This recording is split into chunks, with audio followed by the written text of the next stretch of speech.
Olá pessoal, nesta aula a gente vai começar a falar sobre o paradigma imperativo ou paradigma procedural. É um paradigma que a maioria já conhece, porque desde as primeiras disciplinas de graduação a gente já começa a ver algoritmos que seguem esse paradigma.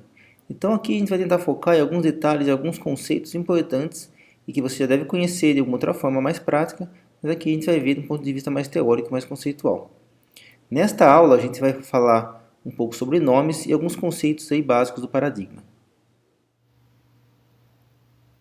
A programação imperativa, ela é bem natural para a gente da computação, porque ela é a primeira que a gente aprende, uma das primeiras disciplinas da graduação, aí, com algoritmos e programas em C ou em Java, dependendo de qual for a linguagem que você já começou a aprender. E ela quer dizer exatamente isso, né? O nome significa comandos. Tá? Então, na programação imperativa, o programador vai dizer como o computador vai funcionar. Em contraste com a programação declarativa, que a gente vem vendo aí na disciplina, né, com a programação lógica e funcional, onde o programador diz o que o computador deve fazer. Nesse sentido, a programação imperativa, o computador tem menos trabalho e o programador tem mais trabalho. Por quê? Porque você tem que realmente entrar em detalhes da computação. Na programação declarativa, o computador é que vai decidir como vai funcionar, então, portanto, ele tem mais trabalho. E o programador, nesse sentido, tem menos trabalho. Tá? Claro que a gente tem que desconsiderar aí a questão do aprendizado, e você às vezes tem uma situação onde é mais natural você trabalhar com paradigma imperativo, então essa questão de ter mais ou menos trabalho é um pouco relativa, tá? Mas no geral é isso que essa diferença que o contraste traz para a gente aí. E com a programação imperativa, como você, programador, tem o controle exato de como que o computador trabalha, você consegue alcançar uma maior eficiência nas máquinas, porque você consegue entrar em detalhes e eliminar computações inúteis e algumas otimizações que você pode tentar fazer aí ao longo do seu programa. Pô, a grande característica aí das linguagens do paradigma imperativo, que também são chamadas de linguagens convencionais, procedurais ou imperativas, é a ideia de você trabalhar com o conceito de máquina abstrata, tá? Uma máquina programável, tá? Que é o modelo da máquina de Turing. Tá? A gente pode fazer um paralelo, né? A programação lógica busca imitar lógica de primeira ordem. Então a gente trabalha com lógica de primeira ordem e a resolução para você imitar esse modelo matemático. A programação funcional busca imitar as funções matemáticas, que é você aplicar funções, avaliar funções de forma genérica. E a programação imperativa vai tentar mapear um modelo de uma máquina aí, tá? E que na nossa realidade é o modelo de Turing, tá? O modelo de Turing ele é mecânico, ele trabalha com máquinas ao invés de funções. Ele é mecânico no sentido que você vai dizer realmente como que a computação vai funcionar, ao invés do modelo analítico, por exemplo, da programação funcional. Tá? Na prática, a máquina de Turing evoluiu para a arquitetura de von Neumann, né, que é a arquitetura tradicional, e ela tem aí os seus componentes, como a unidade lógica aritmética, a unidade de controle, memória e barramento. Tá? Esses elementos da arquitetura de von Neumann, eles derivam diretamente da tentativa de implementação da máquina de Turing. Tá? E as linguagens de programação imperativas, elas tentam reconstruir essa máquina abstrata num nível mais alto para você trabalhar com esses elementos aqui. E como que isso se traduz nas linguagens? Bom, a gente tem o conceito o elemento que é a unidade de processamento, e isso gera o conceito de comandos, né? A palavra comando traz exatamente aí a ideia de ser imperativo. Então você programa com comandos, que são as instruções que vão executar as tarefas. Existe a unidade de controle, tá, que leva ao conceito de estados, que é você mapear o andamento do seu programa, da sua tarefa, em uma série de sequências momentâneas que representam como que aquele hardware está naquele momento. A gente tem o conceito de variáveis que representam palavras de memória, ou seja, um espelho da memória. E no geral, a gente tem as instruções que fazem armazenamento, atribuição e que trabalham com o programa armazenado para fazer o núcleo da arquitetura de von Neumann, né, que é o programa armazenado. Então, o programa armazenado é o diferencial da arquitetura de von Neumann em relação às outras arquiteturas. Bom, e a programação imperativa com esses elementos evoluiu para programação estruturada. O que é programação estruturada? É a programação onde existem estruturas ou blocos que são trechos de um programa que a gente consegue identificar algum significado particular ali.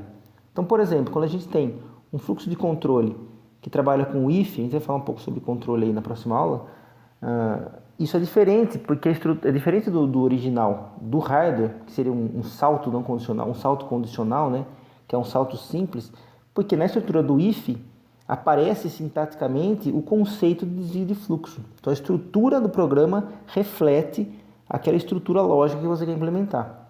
Tá? Mesma coisa para subrotinas, quando você cria um procedimento, quando você cria uma função, quando você cria recursividade, aquela estrutura de procedimento e função, ela aparece no programa. Tá? Se você comparar um programa estruturado com um programa em assembly, você vai ver que no assembly pode até existir procedimentos subrotinas, mas essa estrutura dessas subrotinas não aparece no programa, não aparece para o programador. Tá? Então, programação estruturada é a evolução da programação imperativa no sentido de trazer para o programa, para a parte que a gente trabalha, né, que é os comandos que a gente tem nas linguagens, e esses comandos refletem estruturas de dados, estruturas de controle, estruturas lógicas e outros conceitos mais avançados, até, por exemplo, herança, orientação a objetos, visibilidade, e que também são estruturas que aparecem no programa. Tá? Então, a programação estruturada é a forma atual com que a programação imperativa aparece nas linguagens. Um dos primeiros conceitos aí das linguagens imperativas são os nomes. A gente acaba usando isso bastante, a gente não para às vezes para pensar o que significa um nome. Um nome ele tem uma utilidade no programa. Tá? Geralmente, esse nome serve como uma referência. Tá? Por exemplo, muitas instruções precisam ler e escrever na memória. Isso é geralmente feito por registradores e normalmente tem a influência do controle. Tá? Ou seja, você faz a atribuição explicitamente para você fazer a escrita na memória. Ou você faz o salto, né? Você faz um go-to, ou uma chamada de subrotina. Tudo isso envolve você fazer leitura de trechos de memória ou escrita de trechos de memória. E a memória é uma sequência. Imagine uma fita aí que é uma memória. Cada célula vai ter um dado e cada célula vai ter um endereço para você poder acessar aquele trecho.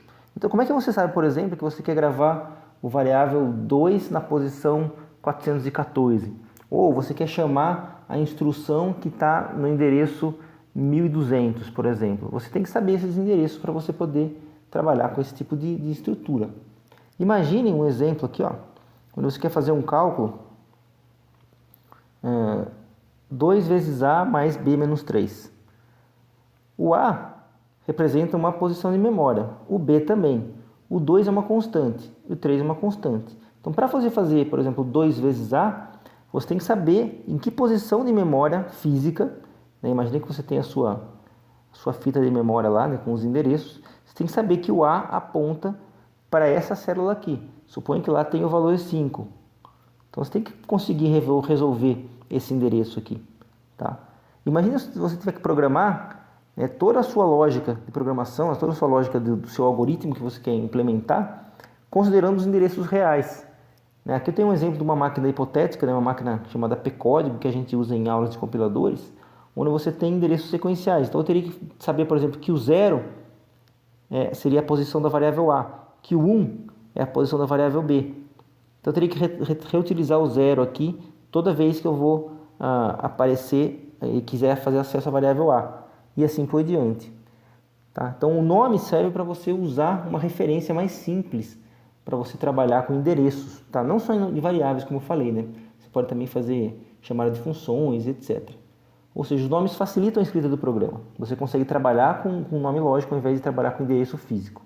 Isso sem contar que os endereços físicos, né? Aqui tem um endereço fixo. Né? Então, seria, por exemplo, a posição 0 é a variável A. Mas nos programas onde a gente tem o conceito de procedimentos, e procedimentos recursivos em particular, o endereço real de cada variável, o endereço real de cada procedimento não é conhecido no momento da programação. Quer dizer, o programador não sabe qual que vai ser o endereço da execução. Isso só é decidido lá pelo SO, quando o programa é carregado de uma série de detalhes aí que o programador não conhece ou não precisa conhecer. Ou seja, os nomes são essenciais para você programar, porque eles trabalham eles lidam com essa complexidade do endereçamento. Os nomes são fortemente associados aos compiladores, porque são eles que efetivamente implementam os nomes do programa. Ou seja, é o compilador que vai receber o nome do programador, então o programador digita lá X no programa, E é o compilador que tem que saber que tipo que é aquele x, se é uma variável, se é uma subrotina, se é um endereço, exatamente qual é o escopo daquele x. Tudo isso, né, que a gente vê na disciplina de construção de compiladores são detalhes que o compilador é que entende. Tá? Então os nomes são geralmente associados aos compiladores por causa disso. Mas também o compilador implementa o acesso a variáveis, acesso a rotinas usando chamadas do sistema operacional. Tá? Então é uma conversa entre compilador e SO para efetivamente implementar o uso de nomes. E falando em compiladores, geralmente o que é um nome? É uma cadeia de caracteres que começa com letra ou algum símbolo não numérico, e aí você pode combinar isso de várias formas. Aqui tem um exemplo de uma regra léxica, né, uma expressão regular que define um identificador. A palavra ID aqui representa uma forma de você identificar um nome de um programa. Tá? Aí a gente tem aqui a opção de ter uma letra, maiúscula ou minúscula, de A a Z, e depois uma sequência de 0 ou mais letras e números. Tá? E o compilador, uma vez reconhecendo o nome por esse padrão aí, dependendo do contexto onde ele aparece, na verdade da regra sintática, né? Se é uma chamada, por exemplo, uma chamada de procedimento, ou uso de uma variável, ele vai decidir o tipo desse nome, qual é o escopo, se já foi declarado ou não, e outras tarefas envolvendo os nomes. E existe uma distinção importante entre nome e identificador. Né? Eu mostrei aqui no slide anterior que geralmente a regra léxica do compilador ela é chamada de ID, que é identificador. Só que identificador e nome não é sempre a mesma coisa. Tá? Mais fácil dar um exemplo. Se você pegar no Java, né? List é um identificador que aponta para uma estrutura, que é uma classe. Né? List é uma classe do Java. Java com J minúsculo e útil são identificadores que apontam para pacotes. Na verdade, o java.util é um pacote. Portanto, java.util.list é que é um nome. Isso aqui identifica uma classe específica na biblioteca do Java, que é a classe list que está dentro do pacote java.util. Mas aqui eu tenho 3 identificadores: o list, o java e o util. Ou seja, se a gente considerar um contexto global, ou seja, com vários pacotes, vários namespaces, um identificador nem sempre é um nome. Tá? Mas um nome sempre tem pelo menos um identificador, que é a forma que o compilador vai trabalhar para reconhecer esse padrão. Né? Então existe essa distinção aí que é importante ser compreendida. E aqui algumas curiosidades, né? As primeiras linguagens usavam nomes com um único caractere apenas, o que é bem natural aí para matemáticos, né? Que eram os primeiros usuários de computadores. Então x, y, z são as incógnitas matemáticas, né? O Fortran já introduziu nomes longos, mas com até 6 caracteres. Né? É uma expansão aí das primeiras linguagens, mas que ainda não é suficiente para os padrões atuais, né? Se você pegar as linguagens modernas, Java, Ada, não possuem limite para tamanho de variável, né? Ou pelo menos não possuem limite definido conceitualmente, talvez apenas aí por detalhes de implementação. Outra curiosidade, o caractere sublinhado sempre é aceitável em nomes, provavelmente porque ele tem uma semelhança com o espaço, né? Como se fosse um separador que parece um espaço e deixa os nomes mais legíveis. E algumas linguagens fazem distinção entre maiúsculas e minúsculas, o que muda a característica de legibilidade e redigibilidade. Né? Pode ser para melhor ou para pior, isso depende do gosto, depende do contexto que você está trabalhando. Tá? Mas essas são as características aí, algumas detalhes em relação aos nomes aí das linguagens. Bom, ainda com relação a nomes, aí, só para encerrar esse assunto, vale a pena ressaltar um probleminha técnico que aparece quando a gente trabalha com nomes, que é o seguinte: o nome, o identificador, né, na verdade, identificador, que é a regra, o padrão léxico que captura essa sequência de caracteres aí, ele é uma regra bem genérica, ou seja, qualquer conjunto de letras combinadas uma ou mais vezes, que não começa com número, etc, etc. É uma regra bem ampla, né? Porém, né, ao mesmo tempo eu preciso ter palavras que parecem identificadores, e aqui eu coloquei, entre aspas, aqui parece, porque não são, né? Mas eles têm o mesmo padrão, né? A mesma característica léxica, e que é usado para a gente criar as nossas estruturas. Por exemplo, if, né? A letra I e a letra F, que é a palavra em inglês ser. Né? Return, que é a palavra em inglês para retorno. E outras palavras que são palavras que têm significado para dar estrutura ao nosso programa. Estrutura de controle, estrutura de dados, etc. E essas palavras, elas têm o mesmo padrão que os identificadores. Isso gera um probleminha técnico para os compiladores. Tá? O compilador precisa saber quando aquela palavra é uma palavra especial, que tem um significado de alguma estrutura que eu quero criar, ou quando aquela palavra é um nome. Por exemplo, no Fortran aqui, ó, ele consegue reconhecer nessa chamada aqui, ó, integer real. Ele sabe que real é o nome da variável e integer é o tipo, ou vice-versa, por causa da ordem com que esses caras aparecem. Ou seja, pela ordem o Fortran consegue decidir se é realmente uma palavra especial ou não. Já outras linguagens proíbem o uso dessas palavras como nomes, o que facilita o trabalho do compilador e deixa, no geral, o programa mais legível. O programa fica menos confuso. Então, o programador já sabe que aquelas palavras não podem ser usadas. Tá? Isso é chamado de palavras reservadas, tá? Que não é a mesma coisa que palavra especial. Palavra especial é aquela que dá estrutura para o programa. Palavra reservada é aquela que dá estrutura para o programa e que ela é proibida de ser usada como identificador. Tá? Então, por exemplo, em Java você não consegue criar uma variável chamada return. Você não consegue criar um método chamado return, porque essa palavra está reservada para uso como retorno, ou seja, uma estrutura de retorno de função. Por isso você não pode usar, essa palavra foi reservada. Outro exemplo é a palavra const. É uma palavra que foi reservada em Java, mas ela não é usada em Java. Tá? A palavra que foi reservada, mas ela não é especial. Simplesmente ela teve-se uma ideia inicial aí de um suporte parecido com C++ aí do constantes, mas a ideia foi descartada, porém a palavra continuou reservada para evitar confusão. Tá? Então esse conceito de palavra reservada nem sempre é o mesmo que palavra especial. Um exemplo aí é a palavra const, que ela... Outro conceito importante, na verdade importantíssimo aí da programação imperativa, são as variáveis, e que gera-se uma certa confusão com a matemática, porque na matemática existe também o conceito de variáveis, como a gente já viu as variáveis em Prolog e Lisp e linguagens funcionais e lógicas, aproximam-se do conceito matemático de variável, que é um valor ali, uma incógnita que pode assumir valores de acordo com a avaliação da função, de acordo com a resolução lógica. Na programação imperativa, variável é o que a gente está acostumado a fazer com atribuição. Ou seja, a variável, para a gente, na programação imperativa, é uma representação de uma célula de memória, ou um conjunto de células, dependendo do tipo, né?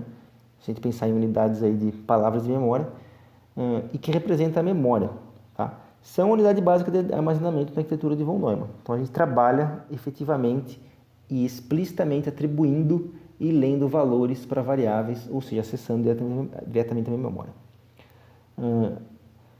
Essa é a principal diferença do conceito de variáveis entre a programação imperativa e a outra programação mais próxima da matemática. Tá? Então esse conceito precisa ser entendido como diferente. E uma variável, na programação imperativa, pode ser entendida como uma sextupla, que é a composição de nome, que a gente já viu, né, que é aquele apelido que vai ser usado para a gente achar essa variável no programa. Então, para o programador saber que aquela variável x é aquela que ele quis criar, né, então ele dá um nome para ela para poder referenciar ela posteriormente. Um endereço, que efetivamente representa a posição de memória ou as posições de memória que aquela variável está armazenando valores, ela está representando. O valor, que é o conteúdo do endereço, que está armazenado lá, naquela posição de memória. O tipo, que é usado para checagem de que tipo, para checagens diversas aí em relação a outras construções do programa que usam essas variáveis. Então, uma variável tem um tipo associado para que o compilador e o SO, por exemplo, para que o compilador possa saber quando fazer as chamadas específicas e que são permitidas ou não de acordo com o tipo. A gente vai falar um pouco mais sobre isso depois. O tempo de vida, que tem a ver com o momento durante a execução que a variável está viva, que ela está realmente ativa e com valores válidos ali dentro. E o escopo, que tem a ver com o lugar dentro do programa onde essa variável é visível ou não. Tá? Então essa sextupla caracteriza completamente o conceito de variável que a gente trabalha em programação imperativa. E a maioria das pessoas aí está acostumada a reconhecer essa sextupla naturalmente pelo uso, né? Então, quando a gente aprende algoritmos, quando a gente aprende a declarar variáveis, a gente aprende escopo, a gente aprende variáveis globais, locais, etc., a gente já aprende um pouquinho de cada um desse tipo de coisa aqui. Tá? Mas formalmente falando, a gente pode fazer essa caracterização e entender um pouco melhor esses conceitos. Bom, o primeiro elemento da tupla aí, o nome, a gente já falou, ele serve para você trabalhar com nomes lógicos ao invés de endereços físicos, deixando os programas mais legíveis e fáceis de serem escritos, né? Então ele é essencial para a criação de programas. O endereço, que é o segundo elemento da tupla, é realmente o local físico de memória que está associado àquela variável. Também é chamado de valor L, ou left value, porque na atribuição é o lado esquerdo da atribuição, que está recebendo o valor. Tá? E uma variável pode ter endereços diferentes em momentos diferentes. Por exemplo, você pode ter diferentes chamadas para um subprograma que tem uma única variável local. Tá? Quer dizer, essa variável pode ser instanciada 2 ou 3 vezes e ela vai ter endereços diferentes a cada momento. E também a gente pode ter várias variáveis com o mesmo endereço, né? Como, por exemplo, a construção do tipo union, C em C++, ou se você tiver 2 ponteiros em C que apontam para a mesma posição de memória. Você tem 2 variáveis diferentes que têm o mesmo endereço por trás lá. E parâmetros em subprogramas, você pode passar parâmetros aí por referência e aí você está criando, na verdade, apelidos, né? Isso é chamado de aliasing ou apelido, quando você tem 2 variáveis ou mais que têm o mesmo endereço. O tipo de uma variável determina a faixa de valores que ela pode ter, ou o tipo de valores que ela pode ter. E também determina o conjunto de operações que são permitidas para esses valores do tipo da variável.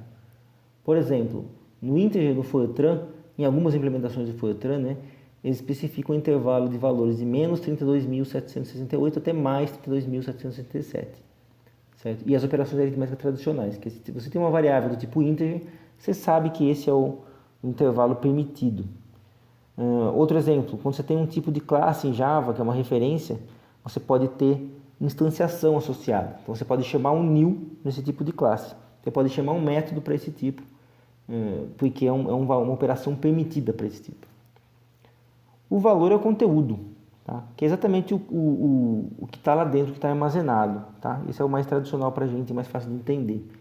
Às vezes a gente não fala de célula concreta mesmo, né? Porque na prática, como que o sistema operacional vai lidar com essa posição de memória, como que está armazenado, às vezes não é apenas uma única célula, né? Às vezes pode ser várias células reais.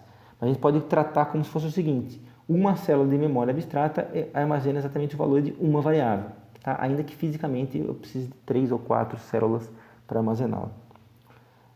E o tamanho, o uso de célula, né, quando a gente fala célula abstrata, é útil para quando a gente faz deslocamento de vetores.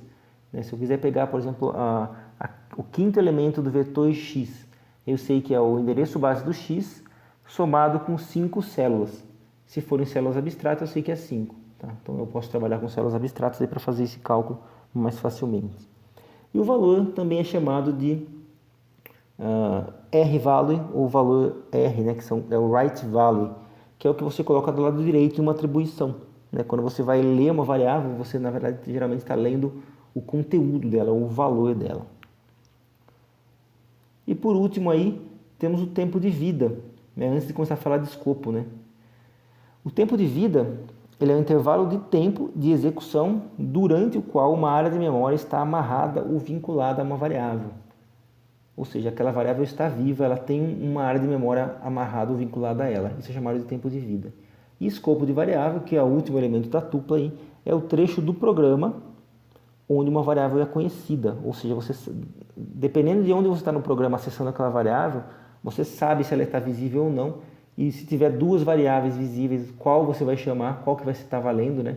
Isso tudo é conhecido como escopo. Tá? E esses 2 elementos, né, esses 2 elementos da tupla, que é o tempo de vida e escopo, para a gente compreender conceitualmente aí, a gente precisa entender o conceito de amarração e de vinculação, que a gente vai ver a seguir. Bom, pensando aí em termos do significado, o que é vinculação? Uma vinculação é uma associação entre elementos. Por exemplo, entre variável e tipo. A variável x está vinculada ao tipo real. A variável y está vinculada ao tipo string. Outro tipo de exemplo de vinculação entre símbolo e operação. Por exemplo, o símbolo mais, né, do caractere mais, está vinculado à operação de soma. Ou pode estar vinculado à operação de concatenação. Ou entre tipo de dados e valores possíveis, como a gente já viu. Tá? Então, a vinculação é isso, é uma associação entre elementos quaisquer aí, não só de linguagem, tá? Estamos falando de um jeito genérico. E o tempo de vinculação, agora já entrando em conceito de programação, né, a gente tem basicamente 2 tipos, que é a vinculação estática e a vinculação dinâmica. A vinculação estática, ela tem a ver com aquela vinculação que é estabelecida em tempo de compilação, ou seja, enquanto o compilador está rodando antes de rodar. e depois que o programa roda, essa vinculação não se altera. Tá? Isso é chamado de vinculação estática. E tem a vinculação dinâmica, que é definida em tempo de execução ou pode ser modificada durante a execução. Tá? Então essa diferença aí é importante. Por exemplo, uma vinculação estática é quando você declara uma variável em Java como do tipo inteiro. Você não consegue mudar o tipo da variável durante a execução. Ela é inteiro desde que você declarou no programa, a hora que você compilou, não consegue mais mudar. Dinâmica você pode mudar, por exemplo, em JavaScript. Você pode usar uma mesma variável com dois tipos diferentes. O livro do Sebesta, aí, que é a base dessa aula, ele cita outros, mas não são importantes para essa discussão. Tá? Não é uma coisa muito comum. Bom, falando de variáveis, o que a gente pode vincular em relação a variáveis? Os atributos. Então, é aquela sextupla. Então, o nome, endereço, valor, tipo, tempo de vida e escopo. É isso que vai ser vinculado com relação a uma variável. E todos esses atributos podem ter vinculação dinâmica ou estática. Tá? Então, eu posso ter uma vinculação dinâmica de nome, uma vinculação dinâmica de endereço, vinculação dinâmica de valor, vinculação dinâmica de tipo, e vinculação dinâmica de tempo de vida e vinculação dinâmica de escopo. Tá? Dá para fazer a mesma coisa para estático. Então, a gente tem esses tipos aí de vinculações.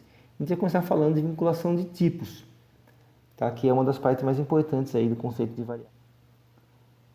Bom, a variável sendo uma sextupla, né? Um dos elementos dessa sextupla é o tipo. Então a gente pode afirmar que uma variável possui um tipo de dados. E o que é importante entender é dois aspectos: a maneira como o tipo é especificado e quando que a vinculação ocorre. Quando aquela variável passa a ter aquele tipo vinculado. A gente tem o conceito de declaração de variáveis. Quando você declara uma variável, geralmente você cria uma vinculação estática em tempo de compilação. O que eu quero dizer com isso? Em tempo de compilação, significa que analisando o código. Por que analisando o código? Porque o compilador faz isso, né? O compilador analisa o código. Ou seja, analisando o código eu consigo definir e, portanto, vincular um tipo a uma variável. Tá? Então a declaração cria exatamente essa vinculação estática para a gente conseguir detectar o tipo da variável aí. E essa declaração ela pode ser explícita ou implícita. A declaração explícita de tipo é uma instrução específica de um programa, e que algumas linguagens têm isso daí, né? E que lista os nomes e especifica o tipo daqueles nomes de variáveis. As declarações implícitas são aquelas onde o tipo não está declarado claramente ali, não está declarado de uma forma explícita. Ou, por exemplo, você pode usar convenções em vez de instruções. Aqui um exemplo aí no Fortran. Variáveis que começam com I, J, K, L ou M ou N são consideradas inteiras por convenção, por padrão. Tá? E aí você sabe o tipo da variável, isso fica implícito. Tá? Não fica explícito como você dizer o tipo da variável. Bom, em contraste com a declaração da variável, existe a vinculação dinâmica, que é quando o tipo de uma variável é determinado durante a execução e, inclusive, pode mudar durante a execução. Geralmente, a vinculação acontece durante a atribuição, que é quando você está usando aquela variável e atribuindo valores a ela. Tá? Então, quando você atribui um valor, a variável do lado esquerdo é vinculada ao tipo da expressão do lado direito. Ou seja, se você colocar x igual a 10, a atribuição, quem que é a variável do lado esquerdo? É x. Qual que é o tipo dela? É o tipo do lado direito. É uma expressão? 10. Você pode inferir que o tipo de 10 é inteiro. Então, você nesse momento vincula o tipo inteiro à variável x. Isso cria uma vantagem de flexibilidade, né? Obviamente, você pode criar variáveis e reutilizar elas. Só que também tem desvantagens, que é a capacidade menor para detectar erros de tipos. Tá? A gente vai ver que algumas linguagens podem detectar erros e ajudar o programador a programar com menos erros, com maior qualidade. Tá? Além de um custo maior para fazer a verificação de tipos durante a execução. Tá? Bom, obviamente que a vinculação dinâmica de tipos é mais usada em interpretadores, porque com o interpretador, né, você tem informação durante a execução sobre o programa. Então dá para, por exemplo, detectar tipos de expressões pela própria construção sintática daquela expressão. Tá? E além disso, o overhead de custo, né, de execução fica menos evidente, porque o interpretador já tem essa característica. Bom, só para dar um exemplo aqui em JavaScript, você consegue fazer isso, né? Então você declara uma variável list, que começa a ser um array, unidimensional de tamanho 3. Então o tipo de list é array. E depois você atribui o valor 47 para ela, por exemplo, para a list. Nesse momento a variável list se torna um tipo escalar. Então ela pode ter um valor inteiro ali. Tá? Então isso é perfeitamente possível em JavaScript, porque ela implementa a vinculação dinâmica de tipos. Bom, para seja para declaração, ou seja, vinculação estática de tipos, ou para vinculação dinâmica, é necessário você ter um processo de inferência de tipos, para você saber o tipo que você vai estar atribuindo do lado direito para o lado esquerdo da atribuição, quando você quer fazer vinculação dinâmica. Ou mesmo a vinculação estática que acontece por padrão pelo primeiro uso. Tá? Por exemplo, em C# você pode declarar uma variável sem tipo e a primeira vez que você usar ela, o tipo vai ser inferido. Isso é estático, porém é feito por inferência. E o que é a inferência? É o que eu disse aí, quer dizer, você tem que determinar um tipo de acordo com aquela estrutura daquela construção. Por exemplo, se você tem aqui a função, né, essa aqui é uma linguagem ML, uma linguagem funcional. Então, vou declarando uma função chamada circunferência, ou circunf, que tem um parâmetro R, e que o cálculo dessa função é o π vezes R vezes R. O resultado, nesse caso aqui, qual que é o tipo da função circunf? O ML consegue inferir que vai ser um número real. Por quê? Porque essa expressão aqui, ela tem característica de número real. Olha o exemplo de baixo aqui, ó, vezes 10. Então, vai fazer 10 vezes x. Essa é a expressão da função vezes 10. E o ML consegue detectar que isso é um tipo inteiro. Já na função quadrado x vezes x, você não consegue inferir o tipo. Essa função seria rejeitada, porque você não sabe nem o parâmetro de entrada, nem os parâmetros que estão aqui dentro. Porque eu só estou usando completamente dependente do parâmetro de entrada. Então, eu teria que dizer, por exemplo, que o x é inteiro. Ou que o primeiro x do vezes aqui é inteiro, ou que o segundo é inteiro. Então, o ML tem essa característica de tentar fazer inferência ao invés de declaração. Bom, uma vez que você sabe o tipo de uma variável, né, você tem o conceito de verificação de tipos, tá? Que é um tipo de checagem para assegurar que os operandos de operador sejam de tipos compatíveis. O que é operando e operador? Né? Operadores realmente aritméticos relacionais são operadores. Subprogramas, ou seja, você está chamando um procedimento, chamando uma função, isso são considerados operadores. E parâmetros são os operandos. Então, quando você chama a função soma, passando dois números, né, esses dois números são os operandos. Atribuição também é um operador, onde o lado esquerdo é uma variável, o lado direito tem que ser uma expressão, né, são os operandos. E os tipos de operandos são compatíveis com o operador se são aceitos pelo operador ou se podem ser convertidos implicitamente pelo compilador, ou em tempo de execução, que é a coerção. Tá? Então, essas são as duas condições para a gente poder decidir se você consegue executar aquela operação, se o operador consegue fazer a execução que ele precisa fazer. Tá? E a gente tem um erro de tipo quando uma dessas condições aqui não são aceitas. Tá? Ou as duas não são aceitas. Né? Quer dizer, a aplicação do operador é um operando de tipo não apropriado. Por exemplo, se eu quero fazer uma soma entre um inteiro e um booleano, isso gera um erro de tipo, porque a operação soma depende de tipos numéricos do seu. Bom, e assim como a vinculação, a verificação de tipos também pode ser estática ou dinâmica. Ela vai ser estática quando ela é feita pelo compilador, ou seja, antes da execução.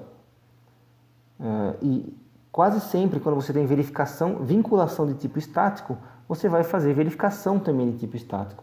Em Java, você declarou uma variável como inteiro, o compilador em Java consegue, durante a compilação, saber se os usos daquela variável do tipo inteiro estão de acordo com as características do tipo inteiro. Ele vai garantir, por exemplo, que você não usa o tipo inteiro dentro de um if, que pede um operando booleano. Tá? Isso tem a vantagem que é a detecção de erros em tempo de compilação. E isso é sempre uma vantagem, porque quanto antes o erro é detectado, menor o custo. A desvantagem é a redução de flexibilidade para o programador. Você é obrigado a verificar os tipos, declarar sempre os tipos corretamente, para você conseguir fazer o compilador passar na compilação ali. Tá? Já a verificação de tipos dinâmica é feita durante a execução do programa. Tá? E ela exige verificação, a vinculação de tipo dinâmica exige a verificação de tipo dinâmica. Porque se você só vai vincular o tipo durante a execução, você não tem como verificar isso estaticamente, já que estaticamente não tem nenhum tipo definido ainda, certo? Então, eu estou dizendo aqui, ó, vinculação de tipo dinâmica exige verificação de tipo dinâmica também. Além disso, para a verificação de tipo dinâmica funcionar, o sistema de execução, o ambiente de execução, tem que manter informações sobre os tipos durante a execução. Então, lá naquele exemplo do JavaScript, deixa eu voltar aqui.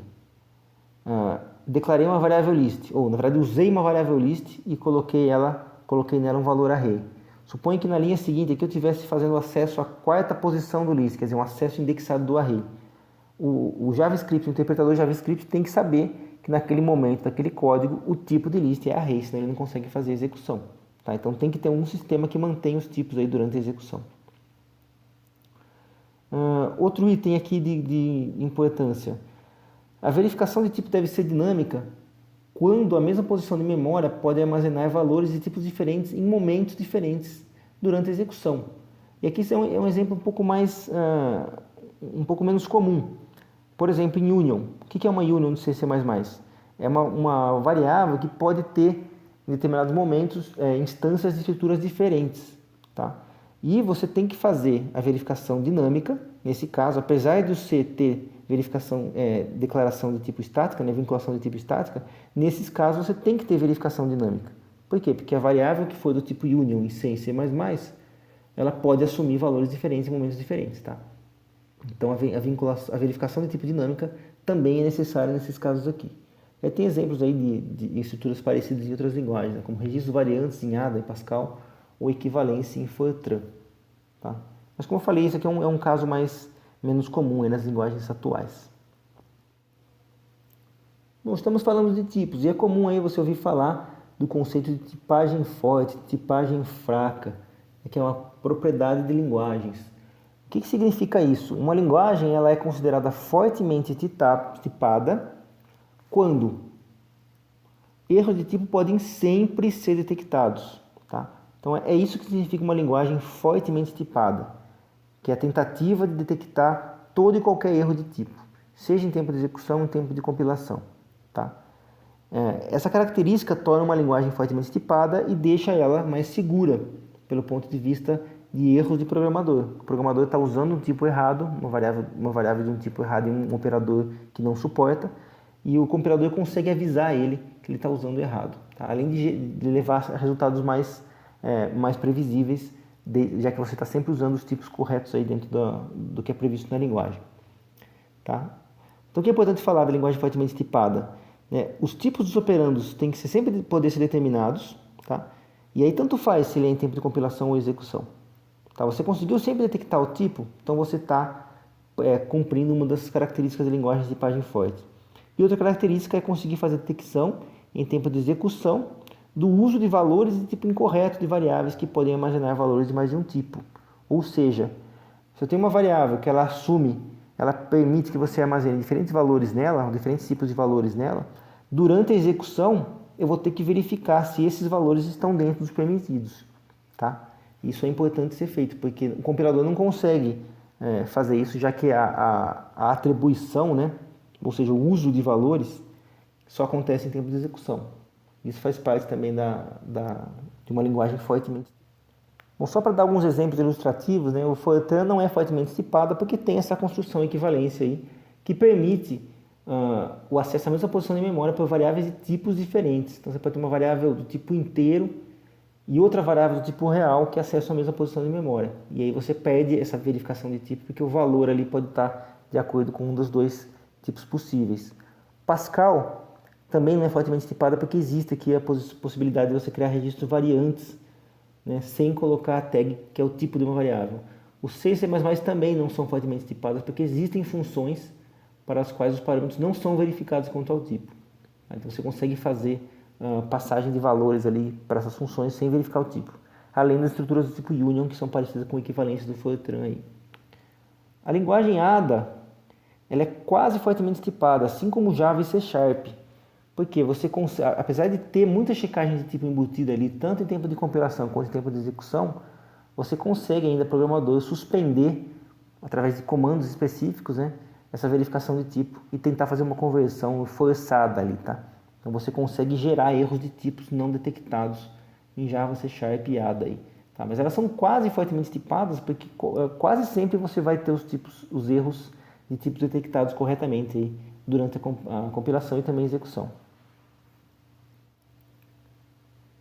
Bom, a gente consegue fazer também conversão de tipos. As linguagens fazem conversão de tipos, que é você dar uma flexibilizada aí no tipo das variáveis principalmente entre real e inteiro, né, que são tipos, a maioria das vezes, intercambiáveis de acordo com as regras matemáticas. Né?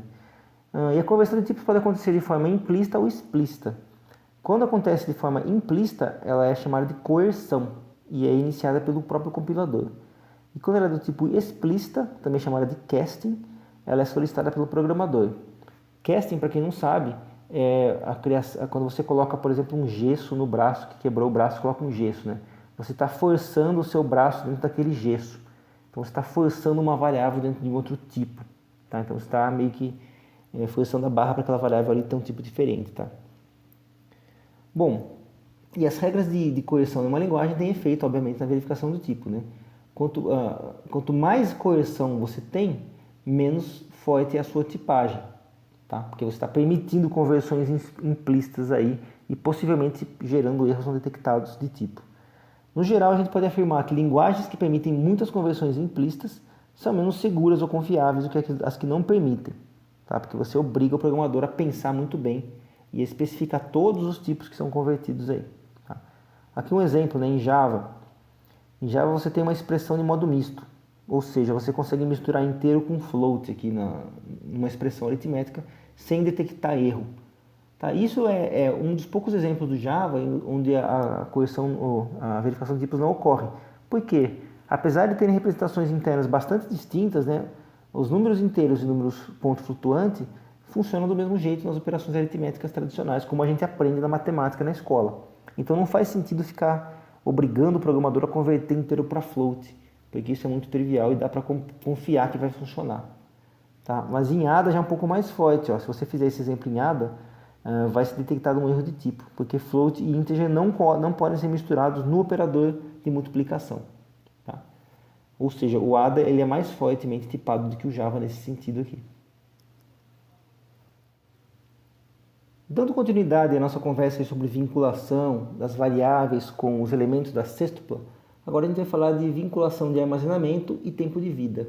E isso tem a ver com endereço, né, que seria o outro elemento da tupla ali. A vinculação de uma área de memória a uma variável é chamada de alocação. E isso deixa aquela área de memória reservada àquela variável. E você desvincular a área de memória de uma variável significa desalocação. Ou seja, a partir daquele momento a memória fica disponível novamente. Ou seja, a vinculação de armazenamento e tempo de vida estão ligadas, porque o tempo de vida ele representa o tempo entre alocação e desalocação. Tá? Então essas vinculações estão conectadas entre si aí. Existem 4 categorias com regras de vinculação distintas, que são as variáveis estáticas, as variáveis dinâmicas na pilha, e aqui a gente precisa traduzir, na verdade, um termo do inglês que é o stack, que é a estrutura de pilha que a gente conhece como estrutura de dados, tipo uma pilha de pratos, né? O primeiro prato que você coloca vai ser o último que vai sair, né? Então é first in, last out. E existem umas variáveis dinâmicas no monte, que é outra tradução para pilha, que é heap. Heap também significa pilha, mas a palavra seria melhor traduzida para monte, tá? Que seria, por exemplo, uma pilha de roupas, onde você vai jogando lá as roupas daquele monte e você não tem muita ordem na hora de você pegar aquela roupa ali de dentro, tá? Então essa diferenciação entre heap e stack é importante de ser entendida, porque em português as traduções às vezes são as mesmas. E também existe uma outra tradução aqui de heap que a gente precisa comentar, né, que existe uma estrutura de dados chamada heap. Tá? Que também não tem a ver com a heap aqui. Tá? Aqui é realmente a ideia de monte de roupa mesmo. E essas variáveis dinâmicas podem ser do monte, podem ser explícitas ou implícitas. Tá? Mas antes de falar sobre essas categorias de vinculação e armazenamento de tempo de vida, vamos falar um pouco aí sobre a organização de memória durante a execução. Onde que o programa roda? Né? Onde ele está armazenado? Tipicamente existem os registradores, que são os armazenadores e valores para as operações aritméticas, e operadores para as instruções do processador, né? Então ali que fica os dados para você poder executar a instrução no hardware. Existe a memória mesmo, que é a memória RAM, que é onde você vai ter os dados armazenados aí a mais longo prazo, né? Claro que não é a memória permanente, tá? E que ela é mais lenta, só que ela é de acesso endereçável não sequencial. Você consegue fazer a leitura e a escrita em qualquer momento, qualquer ponto dessa memória aí, tá? E a memória RAM, a memória que você tem para trabalhar, ela pode ser dividida entre a área de código e a área de dados. A área de código é onde está o programa, né? Isso tem a ver com a arquitetura de von Neumann, que foi quem introduziu aí esse conceito do programa estar armazenado também na memória, tá? Ou seja, tem uma área lá que é onde o programa está armazenado e que para a grande maioria das linguagens que a gente trabalha, né, que são compiladas, não dá para você alterar a memória de código durante a execução. Tá? Você compilou o programa, ele está fixo. Você não vai fazer o programa alterar ele mesmo, alterar a sua própria lógica, né? Isso não faz muito sentido. E a área de dados, que ela é parcialmente fixada durante a compilação, por exemplo, variáveis estáticas e globais em C, e as outras são dinamicamente alocadas, tá? Que a gente vai ver a seguir aí. Bom, então aqui está desenhado, né, do lado direito aqui, a área de dados. Então aqui, imagina que eu tenho minha memória sequencial aqui, ó. Então ela é uma sequência de endereços, tá? Da posição 0 até a posição 3 aqui eu tenho instruções, ou seja, eu tenho instruções de código. Por exemplo, aqui instrução para carregar um valor, para fazer uma soma, para armazenar um valor. Tá? Então a linha 0, ou seja, a célula de endereço 0, lembrando que não é uma célula física, né, só para ter uma representação abstrata aqui, vai ter uma instrução, é um pedaço do programa. O 1 vai ter outra instrução, a 2 tem outra instrução, a 3 tem outra instrução. Tá? E quando eu faço assim, ó, LOD10, eu estou fazendo um acesso à memória de dados. Então o 10 seria aqui o valor do meu programa, por exemplo, o variável 5. Suponho que a pessoa foi lá e digitou, quero somar 5 com 4. Né? Então ele vai lá e digitou 5 armazenou na posição 10. Aí digitou 4 armazenou na posição 11. Aí eu faço a adição e jogo o resultado na posição 7. Então o 9, né, que é a soma de 5 e 4, ficou aqui na posição 7. Então a minha memória é uma só, mas a gente pode dividir entre a memória de dados e a memória de programa. Tá? A memória de programa vai ter as instruções e a memória de dados vai ter as variáveis, os parâmetros, os valores temporários e outros valores que são usados durante a execução. A gente vai expandir esse conhecimento ao longo das próximas aulas. Tá? Mas é importante entender isso. Então existe a memória de dados, e a memória de código. É importante também entender que a própria memória de código tem a sua organização particular. Tá? Que os procedimentos, as subrotinas que são criadas pelo programador vão ficar lá armazenadas na memória e que são endereçáveis de uma forma computável, ou seja, cada procedimento tem o seu endereço de início. Por exemplo, o procedimento soma vai estar começando aqui, vai estar terminando aqui. O procedimento multiplicação vai estar começando aqui e terminando aqui. Ou seja, cada procedimento tem o seu próprio endereço. Então a memória de código ela é organizada também em subtrechos, ali, em pedaços endereçáveis individualmente, para que o programa possa depois rodar e fazer as chamadas entre eles. E como que é a organização da área de dados, né? A área de dados geralmente fica depois, ou na verdade esse desenho aqui é só conceitual, tá? A área de dados geralmente fica separada da área de código e ela tem uma área que é chamada de global ou estática, que é aquela área onde vão estar valores que o compilador sabe exatamente quanto precisa ser alocado para ela. Tá? Então, uma variável global estática, por exemplo, ficaria aqui. A gente tem a pilha de execução, que é a estrutura do tipo LIFO, né? Last in, first out, que é onde vão estar as chamadas de procedimentos que seguem essa estrutura de tipo o primeiro que entra é o último que sai. E aí a gente tem a heap, que é um monte, que são os dados dinâmicos, com alocação livre. Tá? Então você está colocando variáveis, criando variáveis dinamicamente ali. Ambas as variáveis aqui, ó, as áreas aqui, quer dizer, a área de pilha e a área de heap, são áreas de dados dinâmicas, ou seja, são alocadas durante a execução. Tá? A única parte da área de dados que é alocada durante a compilação, ou que é determinada durante a compilação, é a área global estática, porque o compilador consegue detectar exatamente quanto de espaço vai precisar para aquele programa. Tá? Mas veja, fora essa área aqui em cima, não tem como saber quanto de espaço vai ter aqui. Aqui eu consigo determinar quanto de espaço eu preciso. Aqui eu não consigo.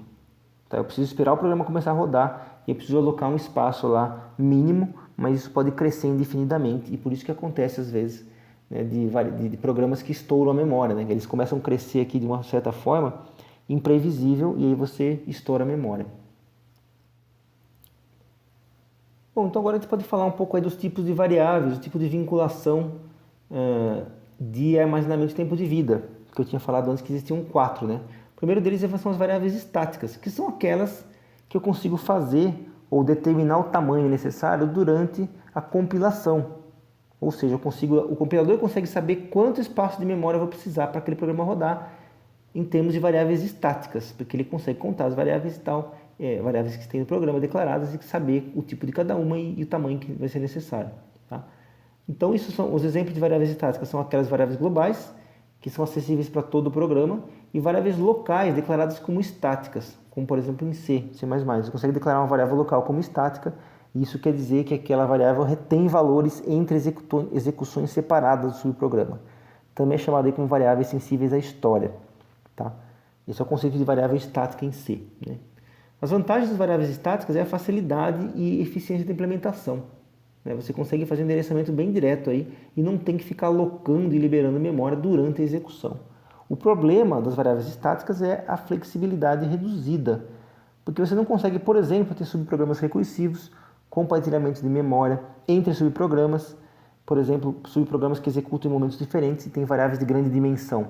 Você vai ter que ter variáveis dedicadas para cada subprograma. Tá? Você não consegue reaproveitar a memória ali e alocar e desalocar durante a execução. Então, a variável estática tem a facilidade de uso na implementação pelo compilador, mas ela leva a um ambiente que é meio ruim de trabalhar, né? E você não tem essas vantagens aí. Tá? Exemplo de variáveis estáticas, né? O Fortran começou sempre com variáveis estáticas todas, né? 1, 2, 3, 4 aí, variáveis estáticas. Acho que o 3 não existe, né? Pulei ele aqui. C, C++, Java, você consegue trabalhar com variáveis locais e estáticas, apesar de permitir também as dinâmicas, tá? Já o Pascal não possui variáveis estáticas nenhumas, todas elas ficam na pilha. Agora temos as variáveis dinâmicas de pilha. E aqui eu estou falando pilha stack, que é a pilha de execução dos procedimentos ou das funções do programa. Então, quando você chama uma subrotina, quando você chama um procedimento, você pode ter variáveis locais ali, e elas são dinâmicas, porque elas só vão ser alocadas durante a execução à medida que o procedimento é chamado. E essa alocação de memória para essas variáveis dinâmicas de pilha acontece na etapa de elaboração, que é o processo que justamente existe para alocar memória para as variáveis necessárias para aquele procedimento. O que acontece quando você tem variáveis declaradas, né, no início do procedimento? A gente vai ver um exemplo daqui a pouquinho aí. E você chama esse procedimento. Existem 3 etapas principais: a ativação, a elaboração e a execução em si. Tá? A ativação consiste em você criar um espaço na pilha para toda a memória que é necessária para a execução daquele procedimento. A elaboração é a etapa que vai fazer a alocação das variáveis necessárias. E a execução é realmente o código rodando ali do procedimento. Tá? E assim que o procedimento termina, acontece o retorno à unidade de chamador e a memória vai ser desalocada. Tá? Então é aí que aparecem as variáveis dinâmicas de pilha. Aqui tem um exemplo, ó, um procedimento que tem uma variável i, uma variável x e uma variável z declaradas dentro desse procedimento. Essas 3 variáveis precisam ser alocadas quando esse procedimento é chamado. Ou seja, eu vou criar uma área de memória para o procedimento main, que vai ter uma série de informações lá, a gente vai ver isso na próxima aula. E entre essas informações vai ter aí o espaço alocado para as variáveis, nesse caso i, x e z. Tá? Considerando aí, claro, os tipos dessas variáveis e o tamanho necessário para armazenar elas. Tá? E essa alocação de memória, que eu falei aí que chama elaboração, acontece no início da execução do comando, ou no início da execução da unidade. Bom, as variáveis dinâmicas de pilha são úteis porque elas permitem que você tenha algumas vantagens interessantes, né? Como você criar espaço durante a execução do programa e reutilizar espaço, desprezando aquele espaço que não é mais necessário porque aquele procedimento já terminou. Tá? Então, essa que é a grande vantagem das variáveis dinâmicas de pilha em relação às variáveis estáticas. Tá? Algumas linguagens, como C++ e Java, permitem que variáveis sejam declaradas em qualquer lugar do programa. Voltando aqui para esse exemplo, né, vocês podem ver que tem uma variável z aqui, está declarada lá no meio do programa, dentro de um while. Tá? Isso não quer dizer que essa variável ela só vai ser alocada quando o while for executado. Essa variável pertence, né, a todo o procedimento main. Tá? A gente vai ver isso depois também em exemplos. Mas algumas linguagens permitem isso, outras não. Outras exigem que você declare no início do código do procedimento todas as variáveis que vão ser usadas ali dentro. Tá?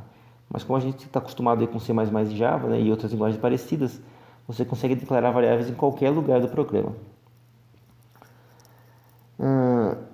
A variável, ela, apesar de ser alocada nessas linguagens, apesar de ser alocada no início do programa, no início do procedimento, ela só vai ser visível a partir da sua declaração. Ou seja, a variável Z nesse exemplo aqui, ela está alocada para o procedimento MEI inteiro. Mas eu só consigo usar ela do momento que ela foi declarada para baixo, tá? Até, claro, terminar o escopo dela aqui, que no caso é o fecha-chaves do while. Tá? Ou seja, o Z foi alocado aqui, o espaço para ele. Então você não consegue usar até chegar nesse ponto aqui. Tá? Então essa é uma regra aí que é bastante comum nas linguagens. E por último, as variáveis dinâmicas de pilha permitem que você tenha chamada de procedimentos recursivos, já que cada chamada de procedimento cria uma nova entrada na pilha com novos espaços alocados para as variáveis. Ou seja, você pode ter o mesmo procedimento sendo chamado 3, 4, 5 vezes e cada chamada tem a sua própria cópia das variáveis. Bom, outro tipo de variável dinâmica são aquelas de monte. E aqui eu estou usando monte como uma tradução para heap, né, que também se traduz em pilha em alguns casos, né, mas seria mais uma pilha de roupa, né, um monte de roupa, porque você não tem uma estrutura de recuperação ordenada como uma pilha stack. E as variáveis dinâmicas de pilha, de monte, né, são dinâmicas também, ou seja, elas são criadas e alocadas durante a execução, não dá para o compilador detectar essas variáveis e alocar o espaço para elas antes da execução, então elas são alocadas durante a execução. E elas são células de memória sem nome. Por quê? Você vai precisar de alguma forma para acessar aquela célula de memória. Tá? E como essa célula de memória é de uso desorganizado, né, aí aparece o conceito de ponteiros ou referências, já que você não tem uma lógica para você saber qual que é a posição de memória exatamente que está sendo referenciada por aquela variável. Tá? Então essa é a característica de monte. Né? Você vai criando espaços aonde tem. Então se tiver um espacinho livre, você vai lá e consegue alocar uma variável naquele espaço, e você, para referenciar essa variável, vai precisar de uma referência, vai precisar de um ponteiro que tenha o endereço dessa variável aí.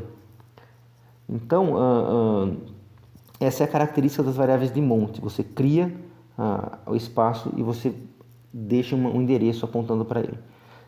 A criação dessas variáveis é feita de modo explícito pelo programador, tá? Através de um operador específico. Por exemplo, C++ ou Ada ou Java, existe aí um operador especial que cria o espaço de memória no monte e já retorna um endereço que vai ser usado para o ponteiro para você depois acessar essa variável. Tá? Algumas linguagens também têm operador para liberar a memória, que é quando você vai, depois que você usou aquele espaço de memória, você libera e esse espaço de memória passa a ficar disponível para outras variáveis de monte também. Tá? Bom, aqui eu já falei, né? As variáveis só podem ser dinâmicas de monte, só podem ser referenciadas por ponteiro ou referências e são usadas frequentemente para implementar estruturas dinâmicas que crescem e diminuem durante a execução, como árvores, filas, pilhas mesmo, né? Listas ligadas e etc. Esse tipo de estrutura não dá para você criar espaço estaticamente, porque você não sabe o tamanho, né, dos dados que vão ser, o número de elementos que vão ser armazenados nessas estruturas. E também não é uma característica de pilha de execução de procedimento, ou seja, você não coloca isso na stack, porque o procedimento só vai ter variável alocada para aqueles parâmetros e variáveis locais. Se você tem, por exemplo, uma lista, você tem que alocar isso em outro lugar, não dá para alocar isso na pilha de execução, não dá para alocar isso na stack. E é para isso que serve a heap, para isso que serve o monte. Tá? Então qualquer estrutura de dados que é dinâmica, cujo tamanho é desconhecido, você vai precisar usar um monte para implementar. Aqui é um exemplo, né, em C++ do que eu estava falando. Então você tem o operador new, né, em C++, que você consegue alocar espaço de memória e você vai retornar um ponteiro. Tá? Essa memória na heap, né? Eu estou falando de heap aqui. Então aqui um exemplo. Ó. Então você tem uma variável chamada intNode, que ela é do tipo ponteiro, então por isso que tem esse asterisco aqui em C++. Você aloca a memória através do newInt, e o retorno dessa função, desse operador new, é um endereço que vai ficar armazenado naquele ponteiro. Tá? A partir desse momento para baixo, você tem um espaço lá na memória heap alocado, por exemplo, está aqui um espaço da memória, e o intNode, né, que é a variável intNode, que está local, então ela deve estar na stack, né? Então tem aqui a pilha de execução, a stack, e ela aponta lá para a heap, para esse lugar específico que foi criado durante o new. E aí você pode fazer a chamada do delete, que ele vai apagar o espaço, né, e remover a referência aqui. Tá? O C++ e outras linguagens, né, tem operador delete porque não tem liberação de memória implícita, né, que é o conhecido como garbage collection. O Java, por exemplo, tem garbage collection. Então ele já faz a liberação de memória implicitamente, de forma automática, sem que o programador tenha que fazer a chamada. Tá? O em Java também tem suporte para as variáveis dinâmicas de monte, né? E ele funciona da seguinte forma: todos os dados, exceto primitivos, são objetos, portanto são dinâmicos de heap, portanto acessados por variáveis de referência. Da referência a gente pode fazer um paralelo aí com um ponteiro. Tá? Então em Java tudo é ponteiro, só que é chamado de referência. Então tudo que não é primitivo, ou seja, tudo que não é int, boolean, char, etc., vai ser um objeto mesmo e vai ser alocado dinamicamente na heap. E no Java, a desalocação não é feita explicitamente, mas sim implicitamente pelo garbage collection. Tá? Ou seja, você, programador, não tem que se preocupar em ficar desalocando memória. Por outro lado, né, o garbage collection ele acaba levando aí possivelmente problemas de desempenho. Primeiro, porque você não tem controle de quando que o garbage collection roda, pode ser que ele esteja rodando num período aí, ou numa etapa crítica de processamento. E pode ser que ele não faça o melhor trabalho possível desalocando as memórias, pode ser que ele deixe alguma memória alocada desnecessariamente por um tempo a mais ali, e talvez ele precise um pouco de ajuda, né? Então tem algumas dicas aí para você ajudar o garbage collector do Java, como por exemplo, nulificar uma variável, né? Por outro lado, né, o garbage collection previne que você tenha vazamento de memória por um esquecimento, por um erro de lógica de desalocação de memória. Tá? Então tem aí um perde-ganha. Normalmente o garbage collection é interessante de ser usado, por isso que ele está presente nas linguagens mais modernas. Bom, as desvantagens, agora não só do Java, né, desvantagens de variáveis dinâmicas de monte explícitas. É a dificuldade de usar corretamente, quer dizer, você tem que saber que aquilo ali é ponteiro, tem que saber que aquilo ali é uma variável de referência, não tem que lembrar que aquilo ali são endereços que estão sendo manipulados e não realmente valores, além do custo adicional de você criar referência, alocar e desalocar memória, que acontece durante o tempo de execução. Então isso pode ser considerado também desvantagem das variáveis dinâmicas no monte explícitas. Porém, né, os ganhos, que é a funcionalidade de você poder criar variáveis que comportam aí tamanhos de dados dinâmicos, tamanho de dados que você não conhece, né, isso aí compensa e você acaba tendo que usar mesmo. Bom, existem também as variáveis dinâmicas no monte implícitas, né, que o principal exemplo é o JavaScript, né, que na verdade toda vez que você atribui valor, você cria uma variável de monte, uma variável no heap. E aí você não tem que se preocupar em ficar alocando, criando, desalocando, porém tudo é heap. Isso leva a uma vantagem de alta flexibilidade, porém uma certa desvantagem em desempenho, porque todos os atributos sendo dinâmicos, né, tudo que você estiver atribuindo sendo alocado dinamicamente no heap, você está criando aí, às vezes, alocação e operação de alocação e desalocação de memória na heap à toa. Tá?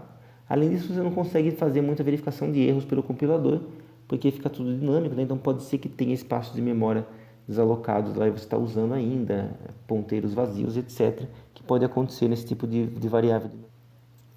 Bom, para terminar essa aula, vamos falar aí do escopo, né? Também podemos tratar isso como vinculação de nome, que é você conseguir resolver qual nome está vinculado a qual variável. Tá? E dependendo do lugar do programa que você está acessando e o momento da execução, como que isso é resolvido. Tá? E aí a gente completa aí a sextupla de variáveis. Bom, o que a gente pode entender como escopo? É a determinação, né, de visibilidade de uma variável, certo? Quer dizer, você sabendo que uma variável existe, né, quando que você consegue usar ela dentro do programa, em quais instruções você consegue usar ela, e quando tem mais do que uma variável visível ao mesmo tempo, qual delas vai ser válida para aquela instrução. Tá? Então isso que é considerado como escopo de variável, e as regras de escopo determinam justamente essa vinculação de nome com variáveis, para você saber qual variável você está se referindo quando você usa o nome dela. Então o que é escopo? Né? A gente pensar num exemplo bem simples aqui, né? É a parte do programa que a variável está válida, né? E, na verdade, não só variável, né? A gente pode estender isso para funções e procedimentos também. Mas vamos falar de variável aqui. Então, nesse exemplo aqui, eu tenho uma variável A declarada nesse escopo aqui, uma variável B declarada no escopo mais interno, né? E o escopo está delimitado por essas chaves aqui. Quando eu faço uma chamada aqui, C igual a mais B, né, o A está visível, porém o B está fora do escopo. Por quê? Porque o B só está visível dentro desse quadrado aqui. Quer dizer, ele morreu depois. Ele começou aqui, né? E foi, essa variável estava válida até chegar no fim do fecha-chaves. Aí, a partir desse momento ela não está mais visível, portanto ela está fora do escopo. Tá? Então esse aqui é o conceito de escopo. Eu consegui detectar que esse A aqui refere-se a essa variável aqui e esse B não tem variável válida, não tem nenhuma variável dentro do escopo para poder ser resolvida. O mais comum é o escopo estático, tá? Que é definido por estrutura de blocos. A maioria das linguagens de programação utiliza o escopo estático, que é aquele escopo que o compilador consegue verificar. Tá? Quer dizer, o compilador, durante a compilação, ele sabe a estrutura do programa, ele faz análise léxica, análise sintática e consegue determinar, né, quais estruturas tem as variáveis válidas ali dentro. Tá? E o escopo, né, é feito pela separação de blocos aí, por exemplo, C e Java usam a abre e fecha chaves, Algol e Pascal usam begin e end. Tá? Isso você delimita os escopos, delimita os blocos que são usados na regra de escopo. Bom, geralmente a estrutura de blocos permite a criação de blocos aninhados, né? Você coloca um bloco dentro do outro e você tem a ideia de subprogramas, quer dizer, procedimentos e funções que vão, na verdade, seguir a mesma regra. Tá? Eles criam escopos novos aí, escopos novos. Quando você cria um novo subprograma, você tem um novo escopo com novas variáveis locais, variáveis globais e assim por diante. Bom, eu já comentei isso antes no vídeo, que algumas linguagens permitem que variáveis sejam definidas em qualquer lugar do bloco. E aí o escopo vai ser do ponto em que são definidas até o final do bloco, ou função em que aparece, né? Então o A, nesse exemplo aqui, vai ser válido daqui até o fim do bloco, o B vai ser válido daqui até o fim do bloco. Então esse é o escopo dessas duas variáveis aqui. Bom, a gente tem a nomenclatura aí de variável local e não local. Então uma variável vai ser local e ela nunca é local por si só, né? Ela é sempre local em relação a alguma coisa, né? Então ela é local a uma unidade se for declarada nessa unidade. Tá? Então esse aqui é o conceito de variável local. Ela foi declarada ali, então ela é local a esse procedimento, a essa unidade, esse subprograma. E uma variável vai ser não local se ela é visível, mas não declarada. Certo? Isso é chamado de variável não local. E a gente consegue fazer a diferenciação entre esses dois tipos de variáveis aí. Então a gente tem variáveis locais, que são aquelas que foram declaradas ali dentro, e as variáveis não locais, que elas são visíveis, mas não declaradas ali dentro. Bom, aqui nesse slide a gente tem a regra básica aí que todo mundo já conhece, né? Não é nenhuma novidade aqui, tá? Que dada uma declaração D, ela pertence ao bloco B se B for o bloco aninhado mais próximo que contém D. E o nome X, que faz parte da declaração dentro de B, vai ser válido em todo B, exceto quando for redeclarado em um bloco aninhado B'. Nesse caso, passa a valer o X que foi redeclarado. Tá? É o caso de variáveis que são escondidas ou sombreadas por outras mais internas. Mas isso aqui é tranquilo para a gente entender. Ó. Então, veja esse exemplo. A gente tem uma variável A, né, que está na declaração int A igual a 1. Na verdade, essa daqui, né? Qual que é o escopo dela? É todo o B1. Então, todo o B1 é o escopo aonde a declaração pertence. Porém, a variável A foi redeclarada dentro do B3. Então, na verdade, a declaração int A igual a 1 ela é válida em um B1, em todo o B1, menos o B3. Certo?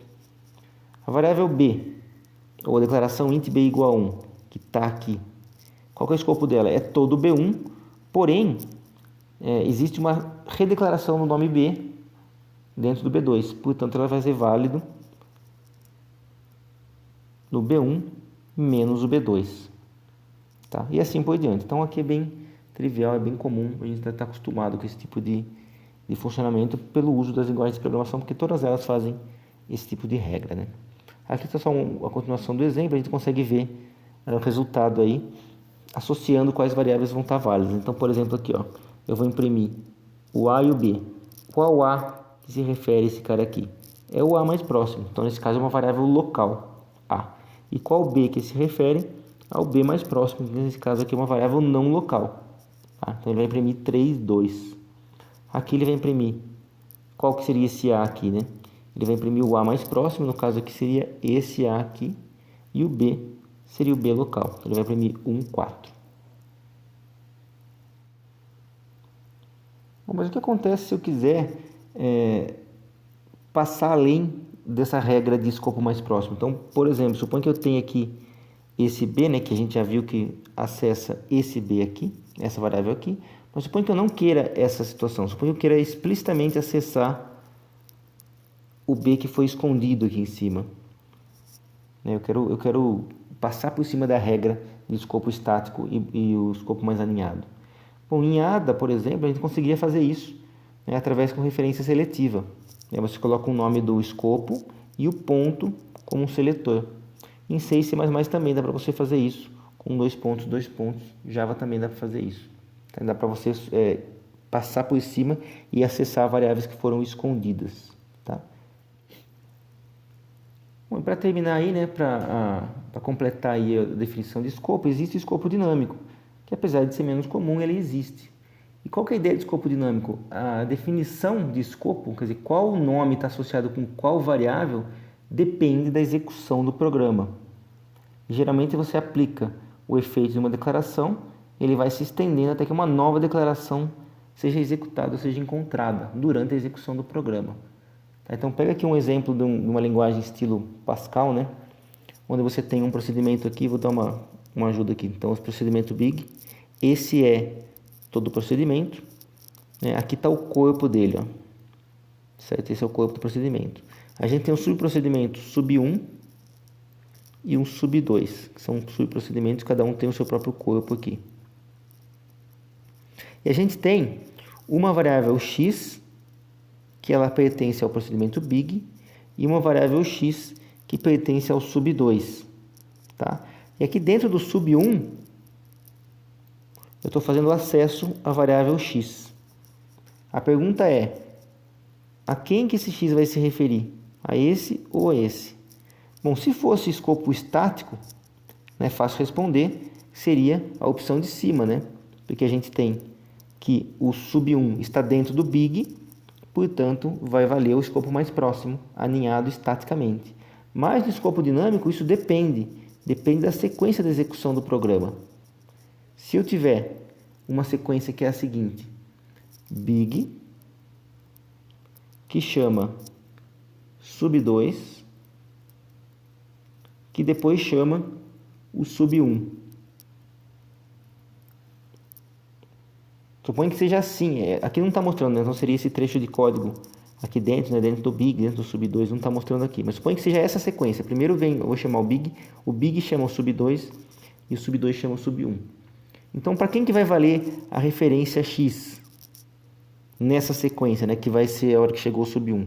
Vai valer a declaração do x que foi no sub2, porque foi a última que foi declarada. Né? Porque primeiro veio do big e o big teve o seu x. Aí veio o sub2, teve outro x aí que escondeu o x anterior. Né? Então, quando o sub1 acessa o x, vai valer a última, que é o x do sub2. Tá?